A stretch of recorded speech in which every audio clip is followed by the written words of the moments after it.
آخر کس وجہ سے سیدہ عائشہ رضی اللہ عنہ ساری عمر شیر خدا علی المرتضیٰ رضی اللہ عنہ سے ناراض کیوں رہیں؟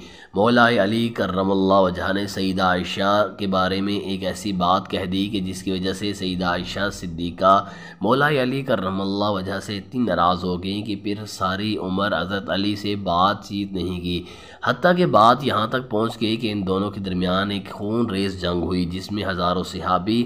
معزز ناظرین، حضور نبی اکرم صلی اللہ علیہ وآلہ وسلم کی سب سے لاڈلی زوجہ محترمہ سیدہ عائشہ مولا علی کی ایک بات کی وجہ سے ان سے اتنا غصہ ہو گئیں کہ پھر ساری عمر کبھی بھی مولا علی سے بات نہ کی۔ وہ مولا علی سے اتنا زیادہ غصہ رہتی کہ ان کا نام تک کبھی بھی حضرت زبان پر لینا گوارا نہ کرتی۔ آخر نوبت یہاں تک پہنچ گئی کہ سیدہ عائشہ اور حضرت علی کے درمیان خون ریز جنگ ہوئی جس کو لوگ جنگ جمل کہا جاتا ہے، کہ جس میں ہزاروں بے گناہ صحابہ کرام اور صحابیات رسول صلی اللہ علیہ وآلہ وسلم شہید ہو گئے، بچے بچیاں یتیم ہو گئے، ہزاروں عورتیں بیوہ ہو گئیں۔ السلام علیکم ورحمۃ اللہ وبرکاتہ۔ بسم اللہ الرحمن الرحیم۔ حضرت عائشہ رضی اللہ عنہ فرماتی ہیں کہ رسول اللہ صلی اللہ علیہ وآلہ وسلم کی عادت مبارک تھی کہ سفر میں جاتے وقت آپ صلی اللہ علیہ وآلہ وسلم اپنی بیویوں کی قرآن اندازی کرتے اور جس کا نام نکلتا اسے اپنے ساتھ لے جاتے۔ چنانچہ ایک غزوے کے موقع پر میرا نام نکلا، میں آپ صلی اللہ علیہ وآلہ وسلم کے ساتھ چلی جاتی۔ یہ واقعہ پردے کی آیتیں اترنے کے بعد کا ہے۔ جب میری جانے کی باری ہوتی تو میں اپنی ڈولی میں بیٹھی رہتی اور جب قافلہ چلتا تو یوں ہی میری ڈولی کو اٹھا کر رکھ دیا جاتا۔ اسی طرح ہم ایک غزوے پر گئے، حضرت صلی اللہ علیہ وآلہ وسلم غزوے سے فارغ ہوئے اور واپس لوٹے اور مدینے کے قریب آگے رات کو چلنے کی آواز لگائی گئی۔ میں قضائے حاجت کے لیے نکلی اور لشکر کے پڑاؤ سے دور جا کر میں نے قضائے حاجت کی، پھر واپس لوٹی۔ لشکر گاہ کے قریب آ کر میں نے اپنے گلے کو ٹٹولا تو ہار نہ پایا۔ میں واپس اس کے ڈھونڈنے کے لیے چلی گئی اور تلاش کرتی رہی یہاں تک کہ لشکر چلا گیا۔ جو لوگ میری ڈولی اٹھاتے تھے انہوں نے یہ سمجھا کہ میں حسب عادت اندر ہی ہوں اور میری ڈولی اٹھا کر اوپر رکھ لی اور چل پڑے۔ یہ بھی یاد رہے کہ اس وقت عورتیں نہ کچھ ایسا کھاتی پیتی تھیں، نہ وہ بھاری بدن کی بوجھل تھیں، تو میری ڈولی اٹھانے والوں کو میرے ہونے یا نہ ہونے کا پتہ نہ چلا، اور میں اس وقت اوائل عمر کی تو تھی ہی، لیکن بہت دیر کے بعد مجھے میرا ہار مل گیا۔ جب میں وہاں پہنچی تو کسی آدمی کا نام و نشان بھی نہ تھا، نہ کوئی پکارنے والا نہ جواب دینے والا۔ میں اپنے نشان کے مطابق وہیں پہنچی جہاں میرا اونٹ بٹھایا گیا تھا اور وہیں انتظار میں بیٹھ گئی کہ جب آپ صلی اللہ علیہ وآلہ وسلم چل کر میرے نہ ہونے کی خبر پائیں گے تو مجھے تلاش کرنے کے لیے یہیں آئیں گے۔ مجھے بیٹھے بیٹھے نیند آ گئی۔ اتفاق سے حضرت صفوان بن معطل سلمی زکوانی جو لشکر کے پیچھے رہتے تھے وہ پچھلی رات کو چلے تھے۔ صبح کی چاندنی میں یہاں پہنچ گئے۔ ایک سوتے ہوئے آدمی کو دیکھ کر خیال آنا تھا۔ غور سے دیکھا تو چونکہ پردے کے حکم سے پہلے مجھے وہ دیکھتے ہی تھے، دیکھتے ہی پہچان گئے اور بآواز بلند ان کی زبان سے نکلا، انا للہ و انا الیہ راجعون۔ ان کی آواز سنتے ہی میری آنکھ کھل گئی اور میں اپنی چادر سے اپنا منہ ڈھانپ کر سنبھل بیٹھی۔ انہوں نے جھٹ سے اپنے اونٹ کو بٹھایا اور اس کی ٹانگ پر اپنا پاؤں رکھا۔ میں اٹھی اور اونٹ پر سوار ہو گئی۔ انہوں نے اونٹ کو کھڑا کر دیا اور بھگاتے ہوئے لے چلے۔ قسم اللہ کی، نہ وہ مجھ سے کچھ بولے نہ میں ان سے کوئی بات کی، نہ سوائے انا للہ کے میں نے ان کے منہ سے کوئی کلمہ سنا۔ دوپہر کے قریب ہم اپنے قافلے سے مل گئے۔ بس اتنی سی بات تھی کہ ہلاک ہونے والوں نے اتنی بڑی بات بنا لی۔ ان کا سب سے بڑا اور بڑھ بڑھ کر باتیں کرنے والا عبداللہ بن ابی بن سلول تھا۔ مدینے آتے ہی میں بیمار ہو گئی اور مہینے بھر تک بیماری میں گھر میں ہی رہی۔ نہ میں نے کچھ سنا نہ کسی نے مجھ سے کہا۔ جو کچھ غل گپاڑا لوگوں میں ہو رہا تھا میں اس سے بے خبر تھی۔ البتہ میرے دل میں یہ خیال بسا اوقات گزرتا تھا کہ رسول اللہ صلی اللہ علیہ وسلم کی مہر و محبت میں کمی کی کیا وجہ ہے۔ بیماری میں عام طور پر جو شفقت رسول اللہ صلی اللہ علیہ وسلم کو میرے ساتھ ہوتی تھی اس بیماری میں وہ بات نہ پاتی تھی، اس لیے مجھے رنج تو بہت تھا مگر کوئی وجہ معلوم نہ تھی۔ بس حضرت صلی اللہ علیہ وآلہ وسلم تشریف لاتے، سلام کرتے اور دریافت فرماتے، طبیعت حیثیت کیسی ہے، اور کوئی بات نہ کرتے۔ اس سے مجھے بڑا صدمہ ہوتا، مگر بہتان بازوں کی تہمت سے میں بالکل غافل تھی۔ اب سنیے، اس وقت تک گھروں میں لیٹرین کا انتظام نہ تھا، اور عرب کی قدیم عادت کے مطابق ہم لوگ میدان میں قضائے حاجت کے لیے جایا کرتے تھے۔ عورتیں عموماً رات کو جایا کرتی تھی۔ گھروں میں لیٹرین بنانے پر عام طور پر نفرت کی جاتی تھی۔ حسب عادت میں مستہ بنت ابی رام ابن عبد المطلب بن عبد مناف کے ساتھ قضائے حاجت کے لیے چلی۔ اس وقت میں بہت ہی کمزور تھی۔ یہ مستہ میرے والد کی خالہ تھی۔ ان کی والدہ صخر بن عامر کی لڑکی تھی۔ ان کے لڑکے کا نام مستہ بن اساسہ بن عباد بن عبد المطلب تھا۔ جب ہم واپس آنے لگے تو حضرت مستہ کا پاؤں چادر کے دامن میں الجھا اور بے ساختہ ان کے منہ سے نکل گیا کہ تعیسہ مستہ غارت ہو۔ مجھے برا لگا اور میں نے کہا، تم نے بہت برا کلمہ بولا، توبہ کرو، تم گالی دیتی ہو جس نے جنگ بدر میں شرکت کی۔ اس وقت مستہ نے کہا، بھولی بی بی، آپ کو کیا معلوم؟ میں نے کہا، کیا بات ہے؟ انہوں نے فرمایا، وہ بھی ان لوگوں میں ہے جو آپ کو بدنام کرتے پھرتے ہیں۔ مجھے سخت حیرت ہوئی، میں ان کے سر ہو گئی کہ کم از کم مجھے سارا واقعہ تو کہو۔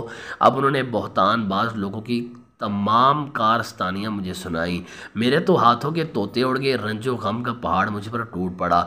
مارے صدمے کے میں تو اور بیمار ہو گئی، بیمار تو پہلے سی تھی، اس خبر نے تو نڈھال کر دیا۔ جوں توں کر کے گھر پہنچی، اب صرف یہ خیال تھا کہ میں اپنے میکے جا کر اور اچھی طرح معلوم تو کر لوں کہ کیا واقعی میری نسبت ایسی افواہ پھیلائی گئی ہے اور کیا کیا مشہور کیا جا رہا ہے۔ اتنے میں رسول اللہ صلی اللہ علیہ وآلہ وسلم میرے پاس تشریف لائے اور سلام کیا اور دریافت فرمایا، کیا حال ہے؟ میں نے کہا، اگر آپ صلی اللہ علیہ وآلہ وسلم اجازت دیں تو میں اپنے والد کے ہاں ہو آؤں۔ آپ صلی اللہ علیہ وسلم نے اجازت دے دی۔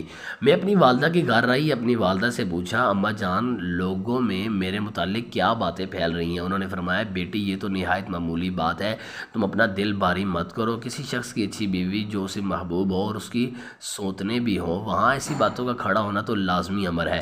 میں نے کہا، سبحان اللہ، کیا واقعی لوگ میری نسبت ایسی افواہیں اڑا رہے ہیں؟ اب تو مجھے رنج و غم نے اس قدر گھیرا کہ بیان سے باہر ہے۔ اس وقت سے جو رونا شروع ہوا، واللہ ایک دم بھر کے لیے میرے آنسو نہیں روکے۔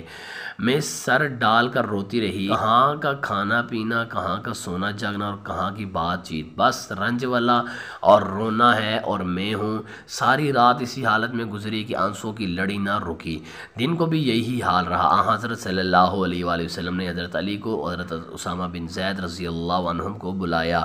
وہیں میں دیر ہوئی۔ اللہ تعالیٰ کی طرف سے آپ صلی اللہ علیہ وسلم کو کوئی بات معلوم نہ ہوئی تھی، اس لیے آپ صلی اللہ علیہ وآلہ وسلم نے ان دونوں حضرات سے مشورہ کیا کہ آپ صلی اللہ علیہ وآلہ وسلم مجھے الگ کر دیں یا کیا کریں۔ حضرت اسامہ نے صاف کہا کہ اللہ کے رسول صلی اللہ علیہ وسلم، ہم آپ کے اہل پر کوئی برائی نہیں جانتے، ہمارے دل تو ان کی محبت، عزت اور شرافت کی گواہی دینے کے لیے حاضر ہیں۔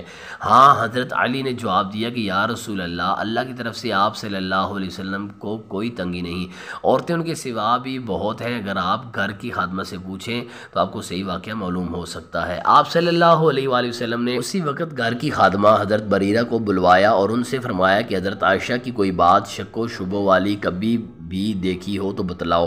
بریرہ نے کہا کہ اس اللہ کی قسم جس نے آپ صلی اللہ علیہ وآلہ وسلم کو حق کے ساتھ مبعوث فرمایا ہے، میں نے ان میں کوئی بات کبھی اس قسم کی نہیں دیکھی۔ ہاں، صرف یہ بات ہے کہ کم عمری کی وجہ سے ایسا ہو جاتا ہے کہ کبھی کبھی گوندا ہوا آٹا یوں ہی رکھا رہتا ہے اور بی بی سو جاتی تو بکری آٹا کھا جاتی، اس کے سوا میں نے ان کا کوئی قصور کبھی نہیں دیکھا۔ چونکہ کوئی ثبوت اس واقعے کا نہ ملا، اس لیے اسی دن رسول اللہ صلی اللہ علیہ وآلہ وسلم منبر پر کھڑے ہوئے اور مجمع سے مخاطب ہو کر فرمایا، کون ہے جو مجھے اس شخص کی تکلیفوں سے بچائے جس نے مجھے تکالیف دی ہیں؟ اب تو میری گھر والیوں کے بارے میں مجھے تکلیفیں پہنچانی شروع کر دیں۔ واللہ میں جہاں تک جانتا ہوں مجھے اپنے گھر والیوں میں سوائے بھلائی کے کوئی چیز معلوم نہیں۔ جس شخص کا نام یہ لوگ لے رہے ہیں میری نسبت میں تو اس کے متعلق بھی سوائے بھلائی کے اور کچھ نہیں۔ وہ میرے ساتھ ہی گھر میں آتا تھا۔ یہ سنتے ہی حضرت سعد بن معاذ کھڑے ہو گئے، فرمانے لگے، یا رسول اللہ صلی اللہ علیہ وآلہ وسلم، میں موجود ہوں، اگر قبیلہ اوس کا شخص ہے تو ابھی ہم اس کی گردن تن سے جدا کرتے ہیں، اور اگر وہ ہمارے خزرج بھائیوں سے ہے تو بھی آپ جو حکم دیں، ہمیں اس کی تعمیل میں کوئی عذر نہ ہوگا۔ یہ سن کر حضرت سعد بن عبادہ کھڑے ہو گئے۔ یہ قبیلہ حضرت کے سردار تھے، تو یہ بڑے نیک بخت، مگر حضرت سعد بن معاذ کی اس وقت کی گفتگو سے انہیں اپنے قبیلے کی حمایت آ گئی اور ان کی طرفداری کرتے ہوئے حضرت سعد بن معاذ سے کہنے لگے، نہ تو اسے قتل کرے گا، نہ اس کے قتل پر تو قادر ہے، اگر وہ تیرے قبیلے کا ہوتا تو اس کا قتل کیا جانا کبھی پسند نہ کرتا۔ یہ سن کر اسید بن حضیر کھڑے ہو گئے، یہ حضرت سعد بن معاذ کے بھتیجے تھے، کہنے لگے، اسے سعد بن عبادہ تم جھوٹ کہتے ہو، ہم اسے ضرور مار ڈالیں گے، آپ منافق ہیں کہ منافقوں کی طرفداری کر رہے ہیں۔ اب ان کی طرف سے ان کا قبیلہ اور ان کی طرف سے ان کا قبیلہ ایک دوسرے کے مقابلے پر آ گئے اور قریب تھا کہ اوس و خزرج یہ دونوں قبیلے آپس میں لڑ پڑیں۔ حضور صلی اللہ علیہ وسلم نے ممبر پر انہیں سمجھانا اور چپ کرانا شروع کیا، یہاں تک کہ دونوں طرف خاموشی ہو گئی۔ حضور صلی اللہ علیہ وسلم بھی خاموش ہو رہے۔ یہ تو تھا وہاں کا واقعہ۔ میرا حال یہ تھا کہ سارا دن بھی رونے ہی میں گزرا۔ میرے اس رونے نے میرے والدین کی بھی سیٹی گم کر دی تھی۔ وہ سمجھ بیٹھے تھے کہ میرا یہ رونا میرا کلیجہ پھاڑ دے گا۔ دونوں حیرت زدہ مغموم بیٹھے ہوئے تھے اور مجھے تو رونے کے سوا اور کوئی کام ہی نہ تھا۔ انصار کی ایک عورت آئی اور وہ بھی میرے ساتھ رونے لگی۔ ہم یوں ہی بیٹھے ہوئے تھے جو اچانک رسول کریم صلی اللہ علیہ وآلہ وسلم تشریف لائے اور سلام کر کے میرے پاس بیٹھ گئے۔ قسم اللہ کی، جب سے یہ بہتان بازی شروع ہوئی تھی آج تک رسول اللہ صلی اللہ علیہ وسلم میرے پاس کبھی نہیں بیٹھے تھے۔ مہینہ بھر گزر گیا تھا کہ حضور صلی اللہ علیہ وآلہ وسلم کی یہی حالت تھی، کوئی وحی نہیں آئی تھی کہ فیصلہ ہو سکے۔ آپ صلی اللہ علیہ وسلم نے بیٹھتے ہی اول تو تشہد پڑھا، پھر اما بعد پڑھ کر فرمایا کہ اے عائشہ، تیری نسبت مجھے یہ خبر پہنچی ہے، اگر تو واقعی پاک دامن ہے تو اللہ تعالیٰ سے استغفار کر اور توبہ کر۔ بندہ جب گناہ کر کے اپنے اقرار گناہ کے ساتھ اللہ کی طرف جھکتا ہے اور اس سے معافی طلب کرتا ہے تو اللہ تعالیٰ اسے بخش دیتا ہے۔ آپ صلی اللہ علیہ وسلم اتنا فرما کر خاموش ہو گئے۔ یہ سنتے ہی میرا رونا دھونا سب جاتا رہا، آنسو تھم گئے، یہاں تک کہ میں آنسو کا ایک قطرہ بھی نہ پاتی تھی۔ میں نے اول تو اپنے والد سے درخواست کی کہ میری طرف سے رسول کریم صلی اللہ علیہ وسلم کو آپ ہی جواب دیں، لیکن انہوں نے کہا واللہ میری سمجھ میں نہیں آتا کہ میں حضور صلی اللہ علیہ وآلہ وسلم کو کیا جواب دوں۔ اب میں نے اپنی والدہ کی طرف دیکھا اور کہا کہ آپ رسول اللہ صلی اللہ علیہ وسلم کو جواب دیں، لیکن انہوں نے بھی یہی کہا کہ میں نہیں سمجھ سکتی کہ میں کیا جواب دوں۔ آخر میں نے خود ہی جواب دینا شروع کیا۔ میری عمر کچھ ایسی بڑی تو نہ تھی اور نہ مجھے زیادہ قرآن حفظ تھا۔ میں نے کہا آپ سب نے ایک بات سنی اور اسے اپنے دل میں بٹھا لیا، گویا سچ سمجھ لی، اور اب اگر میں کہوں گی کہ میں اس سے بالکل بری ہوں اور اللہ خوب جانتا ہے کہ واقعی میں اس سے بالکل بری ہوں، لیکن تم لوگ نہیں مانو گے۔ ہاں اگر میں کسی امر کا اقرار کر لوں حالانکہ اللہ تعالیٰ کو خوب علم ہے کہ میں بالکل بے گناہ ہوں تو تم ابھی مان لو گے۔ میری اور تمہاری مثال تو بالکل حضرت یوسف کا یہ قول ہے، فصبر جمیل واللہ المستعان علی ما تصفون، پس صبر ہی اچھا ہے جس میں شکایت کا نام ہی نہ ہو، اور تم جو باتیں بناتے ہو ان میں اللہ تعالیٰ ہی میری مدد کرے گا۔ اتنا کہہ کر میں نے کروٹ پھیر لی اور اپنے بستر پر لیٹ گئی۔ واللہ مجھے یقین تھا کہ چونکہ میں پاک ہوں اللہ تعالیٰ میری برات اپنے رسول صلی اللہ علیہ وآلہ وسلم کو ضرور معلوم کرا دے گا، لیکن یہ تو میرے گمان میں بھی نہ تھا کہ میرے بارے میں قرآن کی آیتیں نازل ہوں گی۔ میں اپنے آپ کو اس سے بہت کم تر جانتی تھی کہ میرے بارے میں کلام اللہ کی آیتیں اتریں۔ ہاں مجھے زیادہ سے زیادہ یہ خیال ہوتا تھا کہ ممکن ہے کہ خواب میں اللہ تعالیٰ حضور صلی اللہ علیہ وسلم کو میری برات دکھا دے۔ واللہ ابھی تو نہ رسول اللہ صلی اللہ علیہ وسلم اپنی جگہ سے ہٹے تھے اور نہ گھر والوں میں سے کوئی گھر کے باہر نکلا تھا کہ حضور صلی اللہ علیہ وآلہ وسلم پر وحی نازل ہونا شروع ہو گئی اور چہرے مبارک پر وہی نشان ظاہر ہوئے جو وحی کے وقت ہوتے تھے، اور پیشانی مبارک سے پسینے کی پاک بوندیں ٹپکنے لگی۔ سخت سردی میں بھی وحی کے نازل ہونے کی یہ کیفیت ہوا کرتی تھی۔ جب وحی اتر چکی تو ہم نے دیکھا کہ حضور صلی اللہ علیہ وآلہ وسلم کا چہرہ مبارک ہنسی سے شگفتہ ہو رہا ہے۔ سب سے پہلے آپ صلی اللہ علیہ وسلم نے میری طرف دیکھ کر فرمایا کہ عائشہ خوش ہو جاؤ، اللہ تعالیٰ نے تمہاری برات نازل فرما دی۔ اسی وقت میری والدہ نے فرمایا کہ بچی حضور صلی اللہ علیہ وسلم کے سامنے کھڑی ہو جا۔ میں نے جواب دیا کہ واللہ نہ تو میں آپ صلی اللہ علیہ وسلم کے سامنے کھڑی ہوں اور نہ ہی سوائے اللہ تعالیٰ کے کسی اور کی تعریف کروں، اسی نے میری برات اور پاکیزگی نازل فرمائی ہے، اس لیے میں تو اس کی تعریف کروں گی اور اسی کا شکریہ ادا کروں گی۔ تفسیر ابن کثیر جلد نمبر 3۔ ناظرین کرام، نبی کریم صلی اللہ علیہ وسلم کو حضرت عائشہ سے کتنی محبت تھی کہ اتنا بڑا بہتان لگنے کے باوجود ان کو طلاق نہیں دی۔ اس کے علاوہ جس منافق نے یہ حرکت کی تھی اس نے کتنی تکالیف پہنچائیں، لیکن افسوس صد افسوس آج بھی ایک طبقہ عائشہ کے بارے میں گستاخانہ گمان رکھتا ہے اور ان کی پاک دامنی کا صاف انکار کرتا ہے، حالانکہ قرآن نے اس عظیم عورت کے بارے میں برات کی آیتیں نازل کی۔ کیا کوئی امہات المؤمنین یعنی مومنوں کی ماؤں پر ایسے غلط الزامات لگا سکتا ہے؟ سورہ سورۃ النور کی آیت نمبر 11 سے لے کر آیت نمبر 20 تک نازل فرمائی۔ معزز قارئین و سامعین، سیدہ عائشہ رضی اللہ تعالیٰ عنہ کو ساری زندگی مولا علی رضی اللہ تعالیٰ عنہ سے ایک شکایت رہی، کیونکہ جس وقت مسجد میں نبی کریم صلی اللہ علیہ وسلم نے تمام صحابہ کرام کو جمع کر کے حضرت عائشہ کے بارے میں مشورہ لیا تھا، تو سبھی بڑے بڑے صحابہ کرام نے حضرت عائشہ کی پاک دامنی کی گواہی دی تھی، اور آخر میں حضرت علی نے بھی حضرت عائشہ رضی اللہ تعالیٰ عنہ کی پاک دامنی کی گواہی دی تھی۔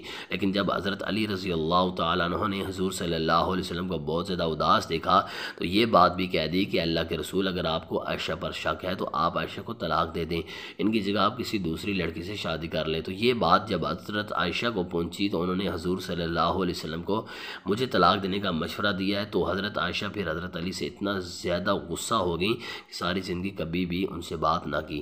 ناظرین کرام، اللہ کے حضور دعا گو ہوں کہ اللہ ہم سب کے گناہ معاف فرما دے اور ہم سب کی نیکیاں قبول فرمائے، آمین ثم آمین۔ ویڈیو اچھی لگی ہو تو پلیز لائک کیجیے، مزید ایسی ویڈیوز دیکھنے کے لیے ہمارے چینل کو سبسکرائب کیجیے۔